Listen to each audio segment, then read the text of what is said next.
আল্লাহর উপাসনার সাথে কোনো গায়রুল্লাহকে সংমিশ্রণ করা যাবে না। একমাত্র আল্লাহ ছাড়া কারো ইবাদত করা যাবে না।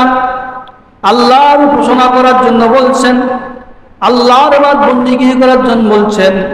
আল্লাহর ইবাদতের পরে, আল্লাহর উপাসনার পরে ওয়াবিল ওয়ালিদাইনি ইহসানা, মাতা পিতার প্রতি সৎ ব্যবহার করার নির্দেশ আল্লাহ তাআলা দিয়েছেন।